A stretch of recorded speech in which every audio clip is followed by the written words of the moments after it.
बिस्मिल्लाहिर्रहमानिर्रहीम। अस्सलाम वालेकुम my dear maths channel aspirant.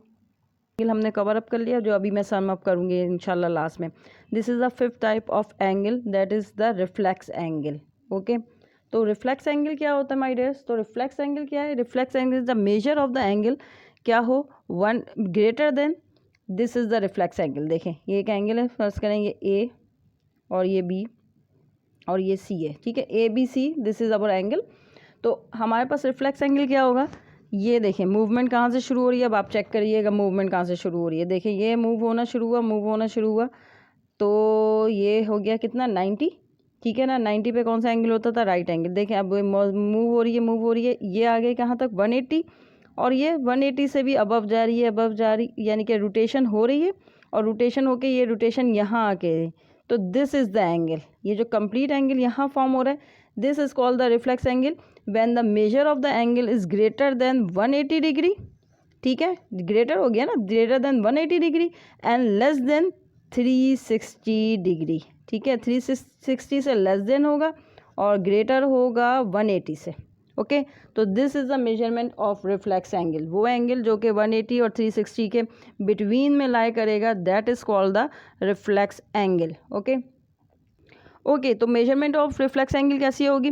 ठीक है, रिफ्लेक्स एंगल की मेजरमेंट कैसे? देखें, जस्ट लाइक हमें बोल रहे हैं कि ये एंगल मेजर करना है, this is your reflex angle, how can we measure? तो याद रखें, द रिफ्लेक्स एंगल की मेजरमेंट क्या है? 360 से लेस है ना, तो 360 से लेस हम क्या करेंगे? देखें, यहाँ एक और एंगल यहाँ से फॉर्म हो रहा है, दिस इज़ यानी कि एक और एंगल भी हमारे पास ज़रूर फॉर्म हो रहा होगा। तो अगर मैं इस एंगल को इधर से मेजर करूँ, उल्टा प्रोटेक्टर हाफ रिवर्स डायरेक्शन में रखूँ, तो अगर मैं यहाँ से देखूँ इस नीचे से डाउनवर्ड साइड से, तो देखें ये 90 है, या अगर ये परपेंडिकुलर मैं ड्रॉ कर दूँ तो ठीक है, तो ये तो यहाँ तक 90 का एंगल हो गया ना। अगर मैं इस तरह से प्रोटेक्टर रखूँ तो 90 होगा, ये 90 से अबव है, आई थिंक 110 होगा, ठीक है। अगर फ़र्ज़ करें मुझे ये एंगल की मेजरमेंट गिवन है या नहीं भी गिवन, और हमें यहाँ से बोलते हैं कि आप रिफ्लेक्स एंगल फाइंड आउट करें, तो ये 110 हो गया, तो मैं सिंपली क्या करूँगी? जस्ट मैं 360 से माइनस कर दूँगी 110।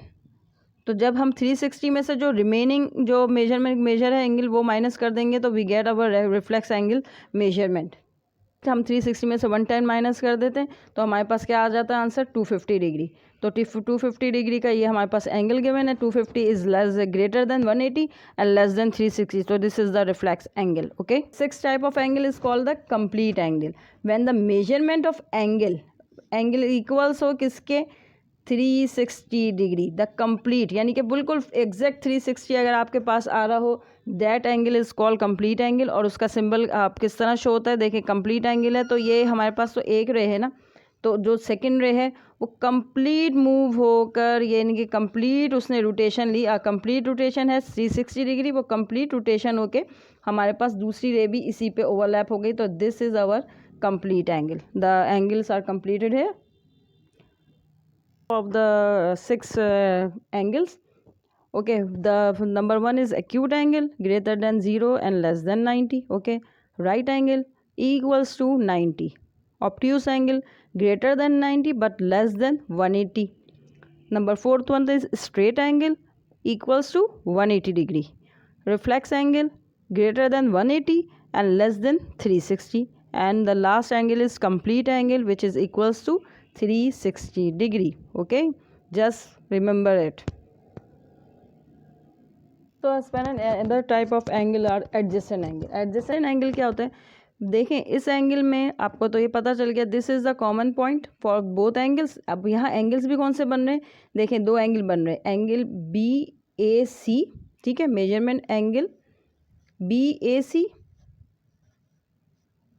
और एक और एंगल भी फॉर्म हो रहा है, एक तो दिस एंगल, ये वाला एंगल है हमारे पास, ठीक है, और द सेकेंड एंगल इज ये एंगल, दो एंगल है, ठीक है, और एक एंगल है बी ए डी। ओके, तो the angle is B A and D, तो B A C, the two we have two angles, तो they have the common arm and the common vertex, then they are called the adjacent angles. Angles, vertical angles क्या होते हैं? देखिए vertical angles में मैंने यहाँ आपको पिक्चर बनाई है।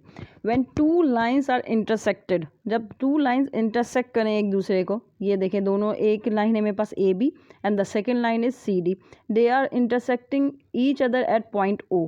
एक एंगल मेरे पास बन रहा है A O C, this is a angle, और एक मेरे पास यहाँ एंगल आ गया B O D, this is a angle. ठीक है, एक ये एंगल्स हो गए हमारे पास। ठीक है, और एक A O D, this is the angle, और this are C O B, this is the angle. तो then we have four types of angles here.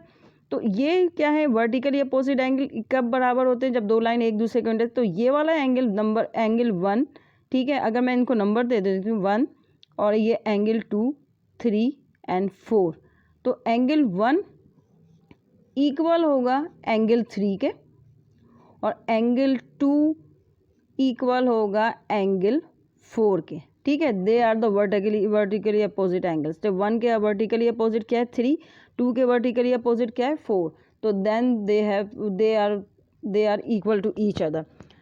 ये थ्योरी इसलिए इम्पॉर्टेंट है कि हमारे लिए अभी क्वेश्चंस करना इजी हो जाएगा। जब हमें कभी एंगल फाइंड आउट करना हो, जस्ट लाइक कि मुझे एंगल 1 पता हो और मुझे बोल दें angle 3, what is the value of angle 3, तो मुझे पता होगा they are the vertically opposite angle, इसलिए मैं यहाँ से मुझे कैलकुलेट करने की ज़रूरत नहीं पड़ेगी। अगर ये हमें थ्योरीज पता होगी, हम डायरेक्टली आंसर निकाल लेंगे। ठीक है, now we are solving the questions related to angles. So aspirant, this type of question is appear in the test papers, may mostly in the exam also. तो देखें, ये आपके पास क्वेश्चन गिवन है, what is the average of A B C. हमारे पास ये हमारे पास लाइन गिवन है। ठीक है, अच्छा, उस पर हमारे पास 3 एंगल्स गिवन है, ए बी एंड सी। ठीक है, ए 3 एंगल्स गिवन है और एक लाइन है हमें गिवन है। बोल रहे हैं what is the average of A B C. देखें, अब यहाँ कभी कभार ये होता है कि हम इतनी टेंशन में होते हैं एग्ज़ाम में कि हम क्वेश्चन को भी सही रीड नहीं कर सकते।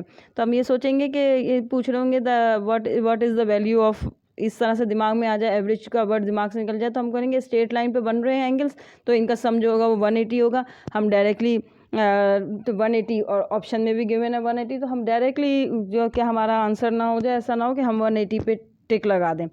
देखें, इसमें पूछ रहे हैं एवरेज, बोल रहे हैं कि एवरेज बताएं इसका।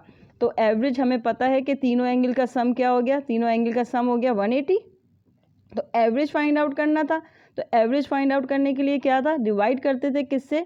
नंबर ऑफ द क्वांटिटीज़ से। तो कितने एंगल्स हैं? नंबर ऑफ क्वांटिटीज़ हैं यहाँ 3, तो 3 से हम डिवाइड करेंगे। 3 6 18 और 0 0, तो 3 से हम इसको कैंसिल करेंगे। The answer is 60। ओके, तो यहाँ आंसर हमारे पास 60 है, क्योंकि ये this is find out the average. Okay, so aspirant, this is your practice question, but देखें बहुत इजी क्वेश्चन है। इसमें क्या पूछा है हमसे?